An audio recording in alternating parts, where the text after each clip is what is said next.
When my son told me I didn't belong in his house anymore, I didn't cry. I smiled. Because sometimes, tears only make the silence heavier. It was a quiet Sunday morning. The kind where sunlight touches every corner of the kitchen, but somehow everything still feels cold. I was sitting at the table, folding the same napkin over and over, pretending not to notice how uncomfortable he looked. He stood by the door, hands in his pockets, eyes not meeting mine. His voice was low, almost trembling, when he said it. "Mom, maybe it's time you find your own place." Just like that. No warning. No argument. Just a quiet eviction wrapped in polite words. I looked at him, the same boy I once carried in my arms when he couldn't sleep through the thunder. The boy who used to whisper, "Mom, don't go," every time I left for work. Now he was asking me to go, and he couldn't even look me in the eyes. For a long time, I didn't move. The sound of the clock ticking behind me felt louder than his words. Even the curtains seemed to stop moving. Inside, I was breaking, but outside, I just nodded. "Of course," I said. "I understand." He sighed with relief, as if a weight had lifted off his shoulders. And in that moment, I realized something painful. Sometimes, the people you love the most breathe easier when you walk away. I smiled, but my hands were shaking. Because deep down, I knew, this wasn't just about space. It was about belonging. About how love slowly changes shape when life gets too crowded, when memories fade, and when hearts forget where they came from. That morning, I walked to my room quietly.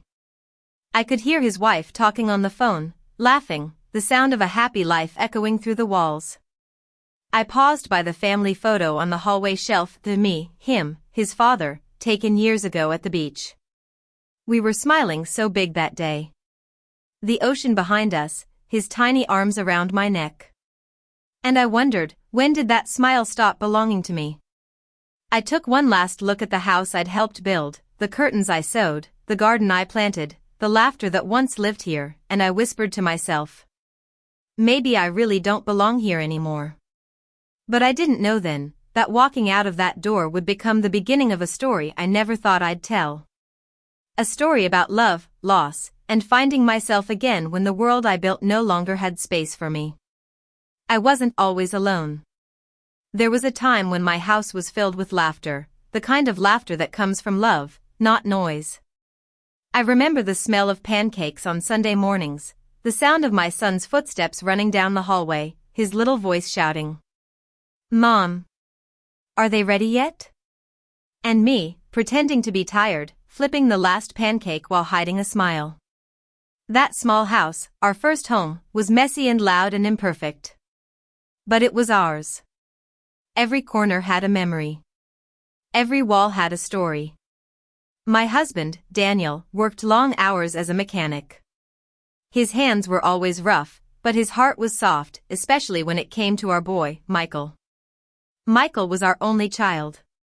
Our world revolved around him, and I never once regretted that. I was the kind of mother who remembered every little thing, his first tooth, his first day of school, his favorite bedtime story. I saved his drawings, his report cards, even the small notes he wrote me when he was a teenager and too shy to say "I love you" out loud. There's a box in my old wardrobe filled with those things. Sometimes, I still take it out and run my fingers over the edges of those papers, like touching the past can somehow make it real again. Michael was a gentle boy. Always thoughtful, always curious. But life has a way of changing gentle boys into busy men. When he went to college, I was proud. We didn't have much money, but we managed. I remember skipping my own meals sometimes so he could have enough. Daniel would joke, "Don't tell him we're living on coffee and love." We'd laugh, because that's all we had, love. When Daniel passed away, everything changed. It was sudden, a heart attack, right in the middle of a quiet afternoon. One minute he was there, the next, the world just went still. Michael was in his final year at college then. He came home for the funeral, hugged me tight, and said, "Don't worry, Mom. I'll take care of you now. I believed him. Because when your child says those words, you want to believe them with your whole heart. After graduation, Michael got a good job in the city. I was so proud of him. He was becoming the man his father always hoped he'd be: strong, smart, and responsible. He visited often in the beginning. We'd sit on the porch and talk for hours.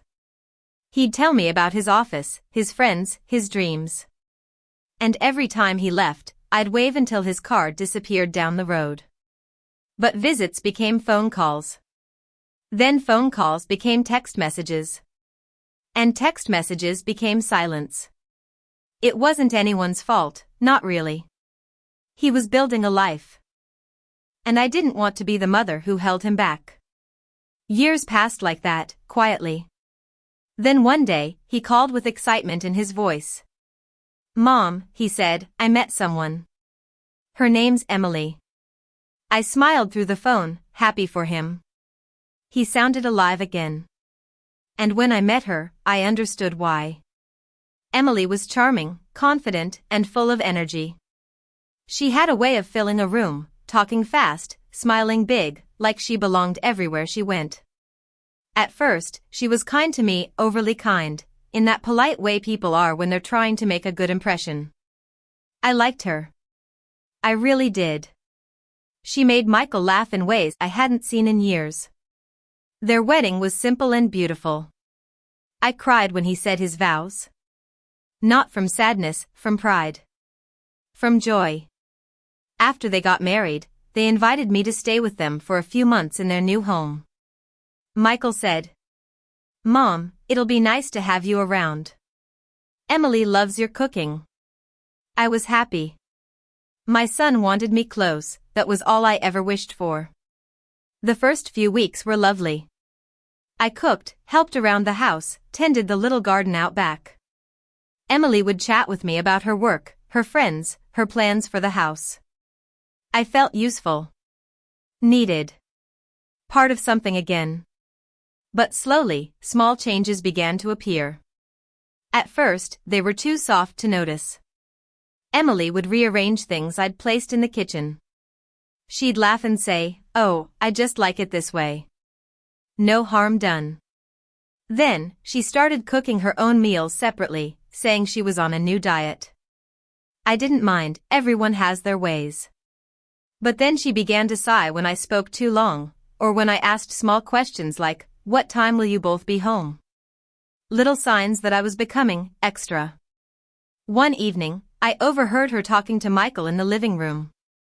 Her voice was low but sharp.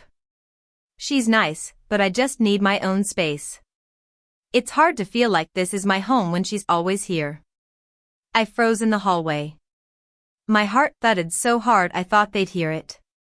And then Michael replied softly, "I know. I'll talk to her soon." That was the first time I felt like a guest in my own son's life. I went back to my room, closed the door quietly, and sat in the dark. The sound of their laughter in the next room felt distant, like it belonged to someone else's family. Still, I told myself it was just a phase.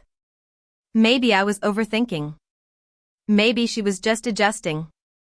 So I tried harder, cooked their favorite meals, stayed out of their way, smiled even when I wanted to cry.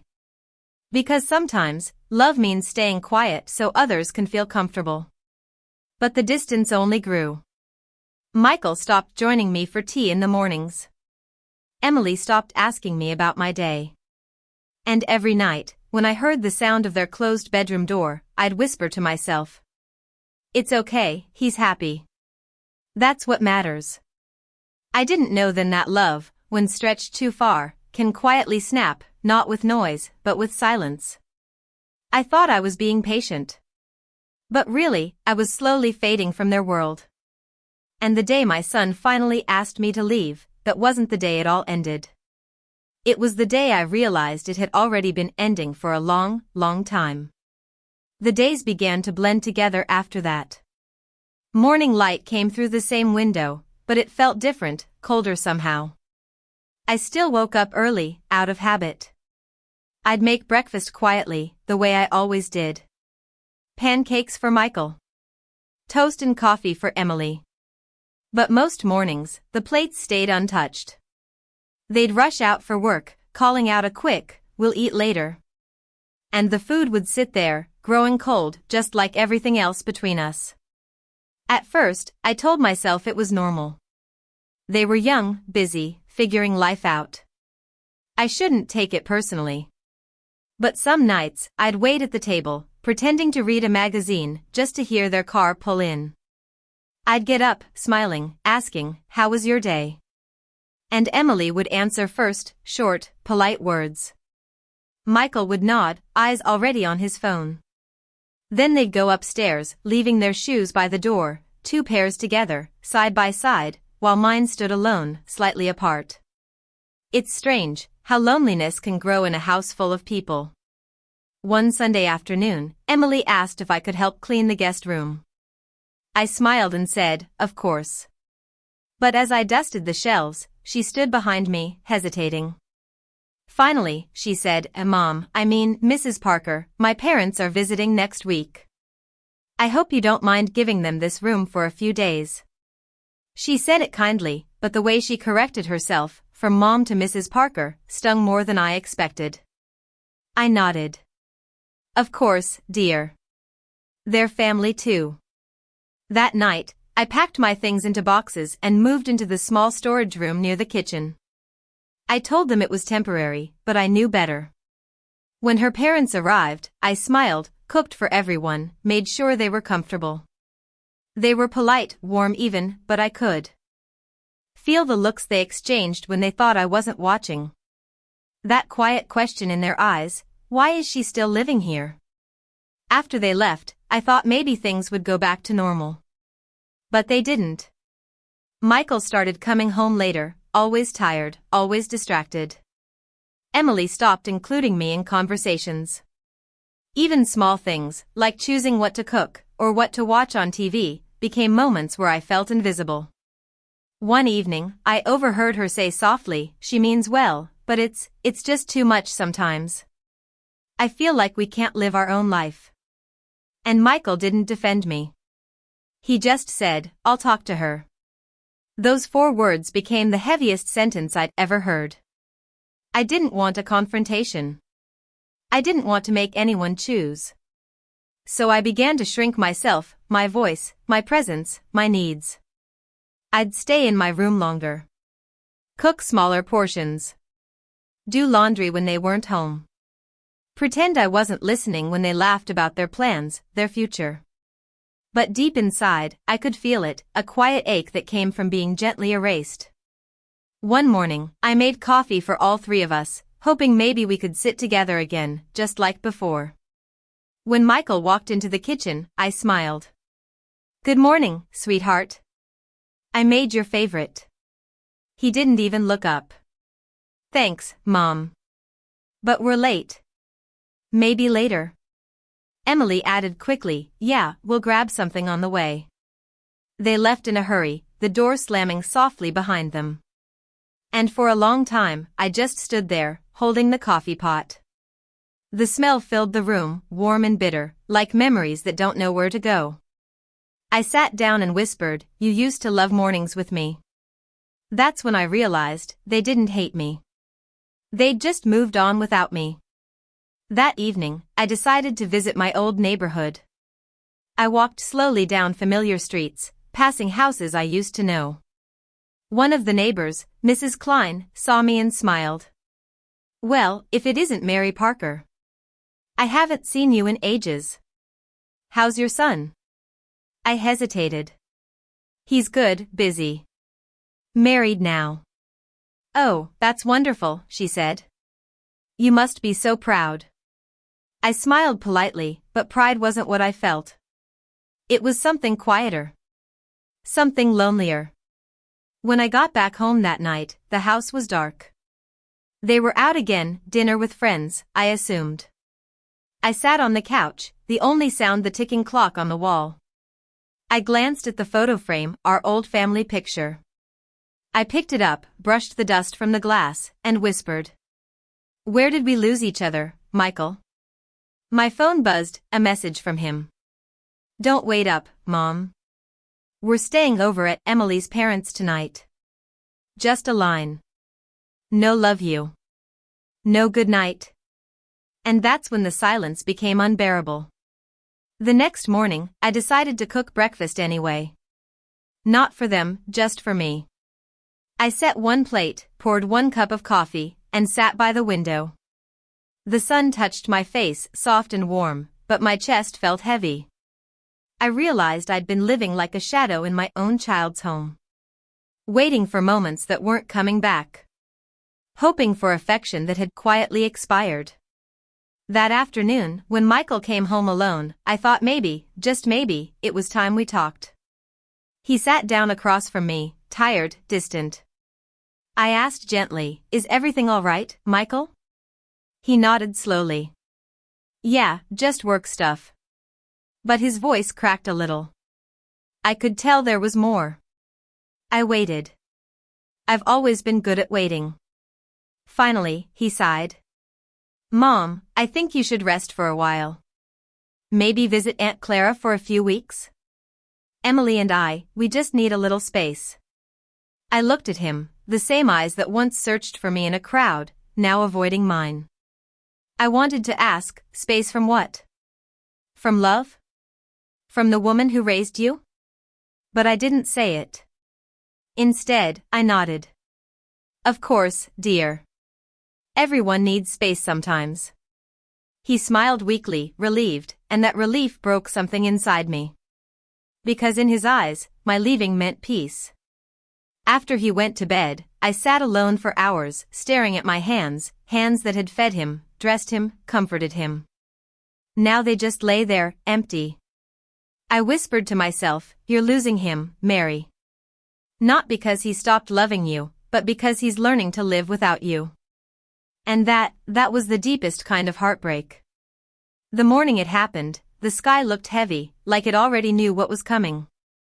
Rain tapped softly against the windows, and the whole house smelled of wet earth and coffee. I remember thinking, maybe today will be better. I baked banana bread, Michael's childhood favorite.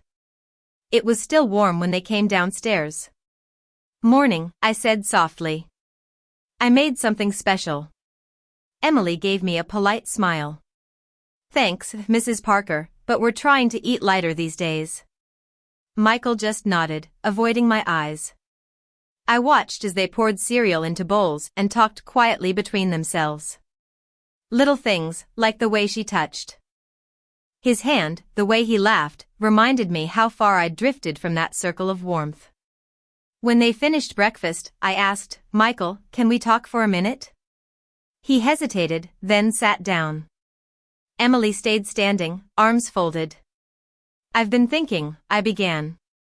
"Maybe I should find a small place nearby. I don't want to be a burden." Before Michael could answer, Emily said gently, "That might actually be for the best, Mom. You deserve your own space." Her voice was calm, but there was something final in it. Michael took a deep breath. His fingers tapped against the table. Then he said it. "Mom, maybe it's time you find your own place." The world went quiet. The rain outside seemed to stop mid-air. I looked at him, really looked at him, and for the first time, I didn't see my little boy. I saw a man trying to balance love and convenience. A man torn between loyalty and comfort. I wanted to ask why. I wanted to say, "This is my home too. I raised you in homes smaller than this." But I couldn't. Because deep down, I knew it wasn't about space. It was about belonging. My mouth felt dry. I forced a smile that trembled at the edges. "Of course," I whispered. "If that's what you need." He reached out, maybe to hold my hand, but then stopped halfway, like even that small connection was too heavy. Emily sighed softly, as if the air itself had been waiting for this moment. "Thank you for understanding," she said. Understanding. Such a gentle word for such a cruel goodbye.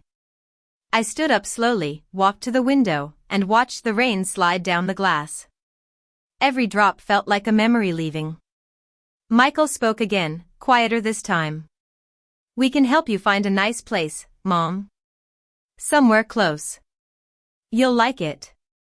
His voice was trying to be kind, but it sounded like an apology wrapped in practicality. I turned to him and smiled again, even though my throat burned. I still have the little house your father and I bought years ago. I'll go there. His shoulders relaxed. Relief, real, visible relief, crossed his face. That's what hurt the most. Because in that moment, I realized he had been waiting for me to say it, to make it easy for him. Emily stepped forward. Let's plan it this weekend. I'll help pack your things. I nodded. No need, dear. I can manage. The rest of the day passed in silence. They went out in the afternoon, maybe to run errands, maybe just to escape the heaviness in the air. I spent those hours in my room, opening drawers, folding clothes, touching memories. The smell of Daniel's old aftershave still lingered in one of the boxes. I pressed it to my face and whispered, he finally said it, Daniel. He told me I don't belong here. That night, I couldn't sleep. The house creaked, and every sound felt like a reminder that soon, none of this would be mine. The next morning, I started packing quietly. Michael walked in halfway through, guilt written all over his face. Mom, you don't have to rush, he said. I smiled. I'm not rushing. I just don't like goodbyes that drag on. He tried to say something, but the words never came. When I closed the last box, I found a small photo tucked inside a book, Michael, age 8, holding a kite we'd made together. His grin was wide, eyes bright, the wind lifting his hair. On the back, in shaky handwriting, he'd written, for Mom, the best person in the world. I sat there for a long time, holding that photo, tears finally escaping the place I'd kept them for so long. When I walked out to the living room, Michael and Emily were waiting. They helped load the car. Emily hugged me briefly, a quick, careful hug. Take care, Mrs. Parker, she said. I nodded. You too, dear.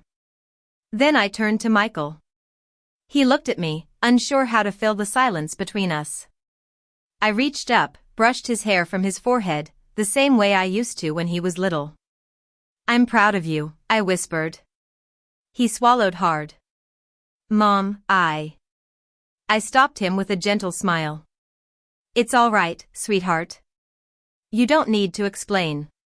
He helped me into the car. The door closed softly, one sound, but it echoed through every memory I had left.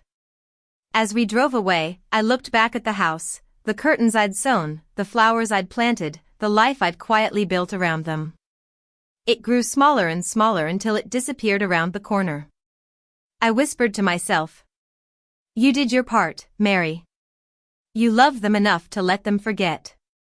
The rain began again, soft, steady, endless.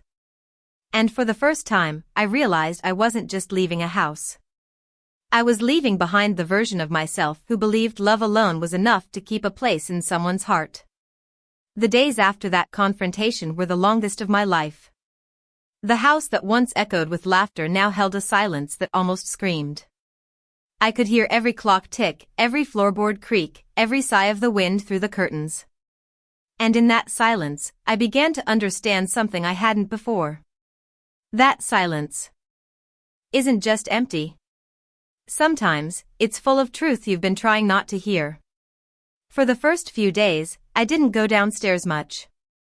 I didn't want to see their faces, not because I was angry, but because I didn't know how to be seen anymore. I'd become a guest in my own home. A ghost of the woman who once ran this place, who once tucked her son into bed, taught him to pray, and told him stories about kindness before sleep. I thought a lot about those stories. I used to tell him that no matter how hard life gets, we must never forget where we came from. And we must always treat people with love, especially those who raised us. And now, he had forgotten that. Or maybe, I thought, maybe I was the one who expected too much. A week passed. Then 2. No one came to check on me. The door that connected my little room to the rest of the house stayed shut. Meals were left outside sometimes, not by my son, but by my daughter-in-law. A quiet knock, a plate, and footsteps fading down the hallway. I'd whisper thank you, but no one ever answered. That's when I started writing again, not stories, but memories. I wrote about the first time he called me Mom. The time he scraped his knee and wouldn't stop crying until I kissed it better. The time I stayed up all night sewing his Halloween costume from old fabric scraps. Every word felt like stitching a piece of my heart back together. I didn't write with anger. I wrote to remember love. Because love, even when it hurts, still matters. Then one evening, while I was sitting by the window watching the sunset fade, I heard a soft knock. It wasn't the quick, cold knock of food being left behind. It was slower, hesitant. When I opened the door, it was my grandson. He stood there holding a small plate of cookies, eyes wide, unsure. He said, "Mom said I should give these to you." I smiled, though I felt my throat tighten. "Thank you, sweetheart," I said.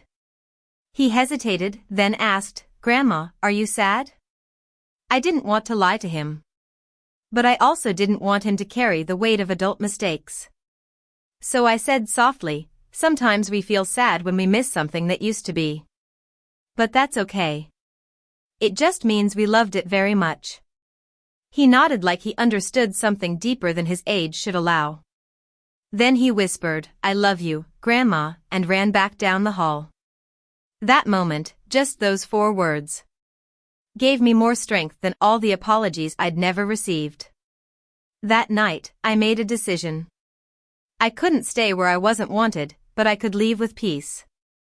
Not out of bitterness, but self-respect. I wrote my son a letter. In it, I told him I was leaving. I didn't blame him. I didn't remind him of all I'd done. I just said, "A home is not built by walls, but by hearts. I'll always be your mother. And I'll always love you, even from far away. Take care of your family. And remember, one day your own child will grow up and decide how much you belong in his world. I hope by then you'll understand what I feel today." I placed the letter on his nightstand early in the morning, while the house was still asleep. Then I quietly packed my things, a few clothes, some photos, my journals. When I reached the front door, I turned around one last time. The living room still had the same sofa where I used to rock him as a baby. The same clock that ticked through years of laughter and tears. The same walls. But it no longer felt like home. I whispered, "Thank you for the memories," and stepped outside. For a few days, I stayed at a small guest house near the park. The owner, a kind widow, noticed I was quiet but never asked too many questions. She'd leave tea by my door every morning. And sometimes we'd sit together in silence, watching people walk by. It was there, in that simple, peaceful place, that I started to feel something new, freedom. Not the kind that makes you dance or shout, but the kind that lets you breathe without fear of disturbing anyone. I still thought about my son. I wondered if he read the letter. I wondered if he missed me. But I didn't wait for an answer. Some questions in life are not meant to be answered right away. They're meant to be felt, lived through, and eventually understood. One afternoon, while I was feeding birds near the park bench, my phone buzzed. It was an unknown number, but I answered anyway. "Mom?" It was him. His voice cracked a little, like he'd been holding his breath for days. "Where are you? Why didn't you tell me you were leaving?" I smiled faintly. "I did, sweetheart. I left you a letter." He went silent for a moment, then said, "I read it. I didn't know what to say." I could feel tears rising, but I kept my voice calm. "It's okay. You don't have to say anything." "No," he insisted softly. "I do. I was wrong, Mom. I thought I was protecting my family, but I hurt you instead. The house feels empty without you. Even Liam keeps asking where Grandma went." I closed my eyes. The sound of his voice. The regret in it. Was the apology I'd been waiting for, though I never demanded it. I'm not angry, I said. I just want you to be happy. But sometimes happiness means giving space, even when it hurts. He sniffed quietly, then whispered. Can you come home? I paused. Part of me wanted to say yes immediately, to run back, to hold my grandson. To fill that house with warmth again. But another part of me knew that love sometimes needs distance to grow. I'll visit, I said gently. But home, that's something we'll have to rebuild, together. He agreed. And for the first time in months, I heard hope in his voice. Weeks passed, and slowly, things began to change. My son visited me often. Sometimes with his wife, sometimes alone, always with flowers. He didn't bring expensive gifts or grand apologies, just presence, patience, and time. And that was enough. We talked about little things, the weather, recipes, old memories. And one evening, as we sat watching the sunset together, he said quietly, "You were right, Mom. A home isn't just walls." I looked at him and smiled. He had grown into a man who finally understood what it means to belong. Not to a place, but to love itself. A year later, I moved into a small cottage near their neighborhood. Not in their house, but close enough that I could see my grandson whenever I wished. He'd ride his little bike over every Sunday, shouting, "Grandma, I brought you cookies again." Sometimes his mom came too, a bit softer now, a bit kinder. We never spoke of the past, but we didn't have to. Some things don't need words, they heal in silence, in gestures, in time. Now, when I sit by my window and watch the sky turn orange at dusk, I think back to that day. The day my son told me, "You don't belong here anymore." I used to think that was the day everything ended. But now, I realize it was the day something began. The day I learned that belonging isn't about being accepted in someone's house. It's about accepting yourself. Your worth. And your quiet strength to walk away with love still in your heart. I still keep that letter he once sent after our reconciliation. It says, "Mom, I was blind to the love that raised me. Thank you for walking away with grace. Because it taught me what a mother's strength really means." I keep it tucked inside my journal. Next to a photo of him as a boy. The one where he's smiling with chocolate on his face and no worries in the world. And every time I look at it, I whisper, I never stopped belonging, my son. I just found my place again, within love. Soft piano fades out, final narration note. Life doesn't always give us perfect endings. Sometimes it gives us quiet ones, where love returns not with noise, but with understanding. And when that happens, you realize forgiveness isn't about forgetting the hurt. It's about remembering the love that existed before it. Because in the end, that's what truly belongs. Not the house, not the walls, but the hearts that learn to open again.